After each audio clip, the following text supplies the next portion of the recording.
Grace, can I have a moment?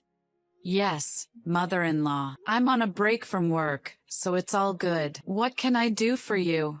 Well, Betty is divorcing and moving back here, and her boyfriend, Carl Anderson, will come with her. What? Betty got divorced?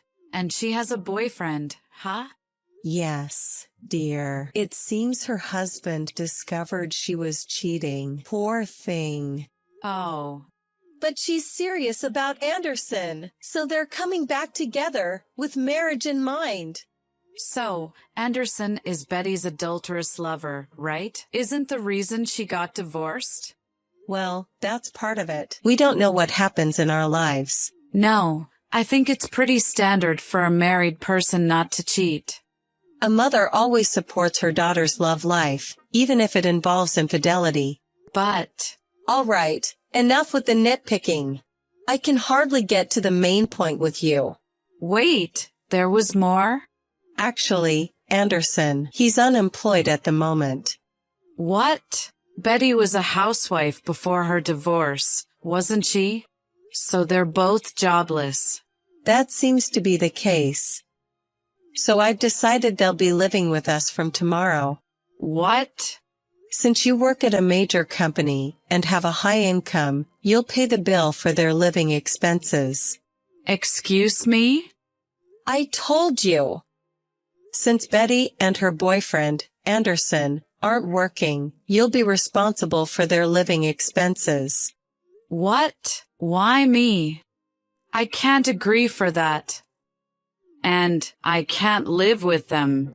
I'm not asking for your opinion. I've decided as the head of this household, so just go along with it. Excuse me? The head of the household? You're Ethan's wife, so you have a duty to support our family. I believe I'm already doing more than enough to support everyone.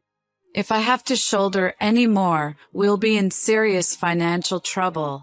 But Betty is my daughter, and Anderson might become my son-in-law in the future. I don't mind if they get married, but I think it's wrong for me to shoulder their living expenses and have them living with us. Do you want to divorce Ethan? He's my son, whom I raised. I'm sure he'll agree with me. Ethan isn't like that. I'll talk to him tonight. Well, it's a waste of time to discuss it now. It's already decided that Betty and Anderson will move here from tomorrow. Ethan, we have a big problem while you're away on your business trip. Grace, what's wrong? Did something happen? Your mother told me this afternoon. Betty got divorced due to an affair, and it seems she's coming back here with her lover, a guy named Carl Anderson. And it looks like they plan to move in with us from tomorrow. What, seriously? Yes, I'm serious. Furthermore, your mother told me I have to pay the bill for their living expenses. What? That's ridiculous. Right? I refused, but she wouldn't listen. Wait, she got divorced because she cheated? I had no idea my sister did such a thing, which is no common sense. I was also shocked when I first heard about it on group chat this afternoon. Mom has always been overly loved Betty. It's seen as wrong by society. If it's Betty, it can't be helped, or Betty is special, so it's okay. It's really troubling for us who should be advising her because we can't have a reasonable conversation. Ethan, you've had a hard time, haven't you?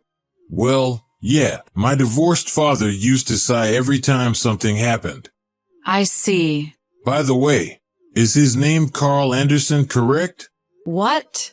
I feel I've heard this name somewhere. Well, assuming your mother didn't make a mistake, I guess so. Okay, it's bothering me, so I'll look into it. It may not be someone directly related to me, but it could be a friend of a friend or something. I see. Please let me know if you find anything. Okay. Then I'll reach out to my friends and see if they know anything. Okay, thanks.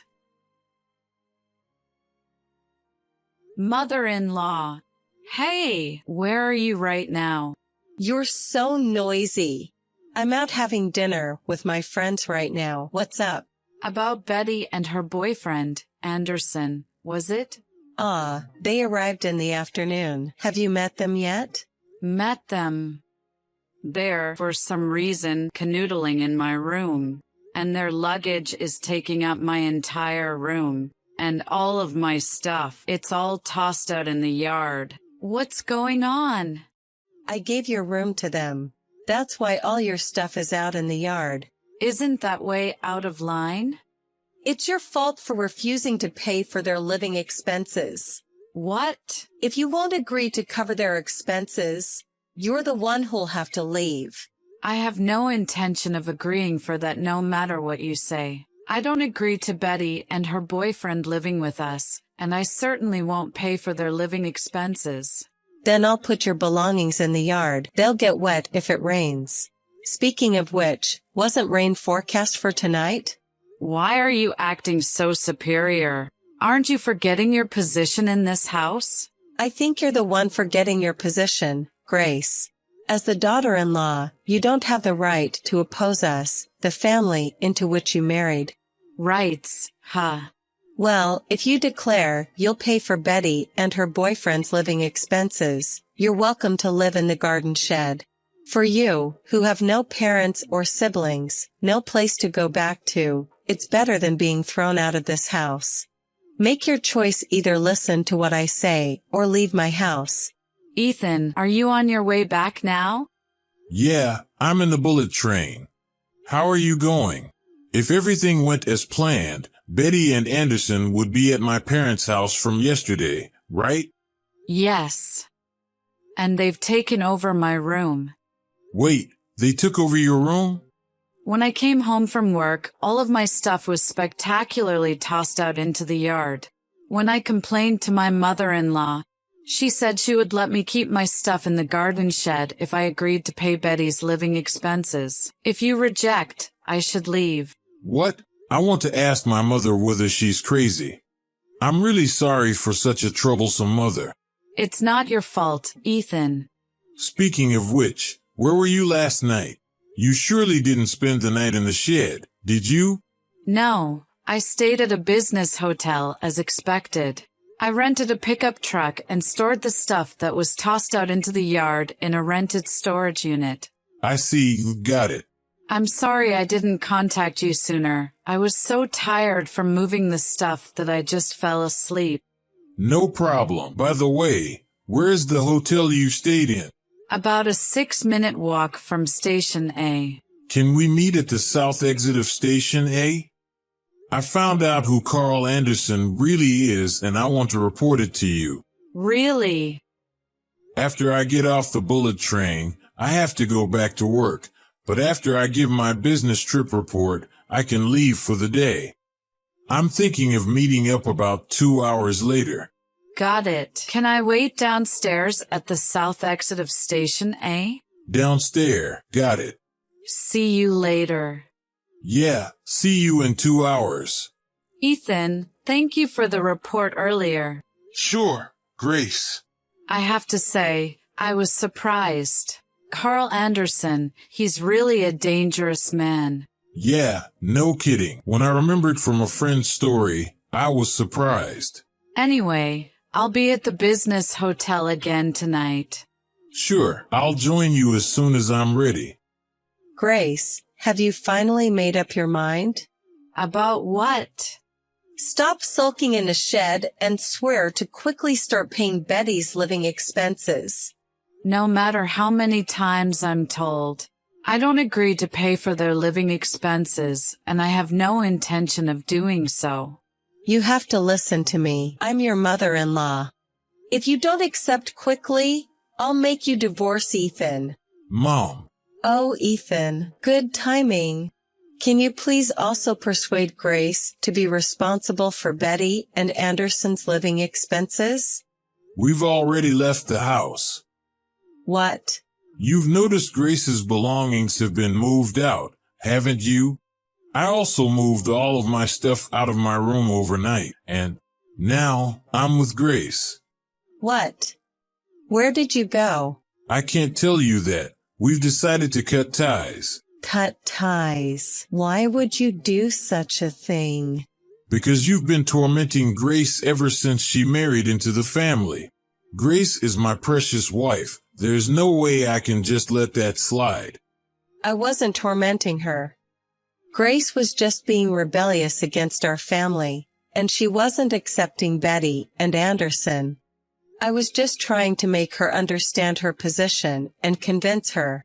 Mom, do you know the true character of Carl Anderson? What do you mean by true character? He's just Betty's boyfriend, right? Wrong. Anderson is a man who stole my friend's wife. What? He's also been involved with several other married women, and after being sued for over $100,000 in damages, he's now in debt. In debt? I found this out when I looked him up because his name rang a bell. It's highly likely that Betty knows Anderson is this kind of man and is still dating him. The reason she brought Anderson into our house could be to help him hide from debt collectors. No way. Betty wouldn't do such a thing. And aren't you worried about your savings being targeted? What? Shouldn't you check just in case? Mom, you've told Betty about the money you received from Dad as part of your estate settlement and are keeping it at home in cash, right? Yes. I was thinking of it as my retirement fund. Having it at hand, I could actually see the money growing, and it motivated me. What if Anderson heard about it from Betty? Huh. Is your retirement fund all right? Retirement fund. My hidden savings.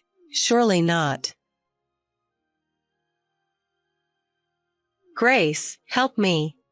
What's going on? The $30,000 I was saving in my drawer for my retirement is gone. What? When I asked Betty and Anderson about it, they said we used it as a housewarming celebration. That's terrible. Grace, help me. Isn't it strange for you to ask me for help? Perhaps it would be more worthwhile for you to urgently look for a job. But Grace, I am your mother-in-law. You should feel indebted to me for living together with you. This has been bothering me for a while. Living together, indebted, what are you talking about? Well, because you don't have any parents or siblings, so I'm living with you as a substitute mother and letting you take care of me. Indeed, I lost my parents and I was an only child, so I have no siblings. I'm working hard to make a living, and I could easily find a place to go home if I rent a place. And the place to go home I rented turned out to be the house I was kicked out of. What? You mean you're the renter, Grace? Yes. Didn't we talk about this? Ethan moved into the single-family house I've been renting since I was single after we got married, and was it 2 months later? You lost your home due to the divorce from your old husband and suddenly showed up one day with movers, and you've been squatting ever since. No way. Let me continue the story. If I, the renter, move out, it means canceling the lease for that house. What? So, the end of this month is the moving out day. Please tell Betty and Anderson to start preparing to leave immediately. I can't do that. Where are we supposed to go? Even the $30,000 for my retirement was used up. And I didn't know Anderson was such a terrible man. Grace. It's too late. Goodbye.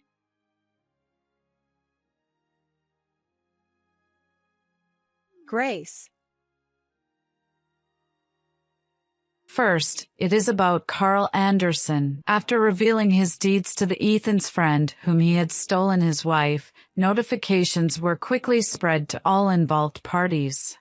The next day, he, and strangely enough, Betty too, were taken somewhere in a black van. As the debt payments seem to be paying on schedule every month, it looks like things have turned out all right on that front. On the other hand, my mother-in-law. She has lost both her home and her breadwinner, and she finally acknowledged her dire situation. To secure her basic needs, she managed to find live-in employment. However, Seemingly she acts out by bossing around her colleagues who are younger than her and doing other inappropriate behaviors, so she's begun a countdown to being fired, yet she appears to have no clue about it.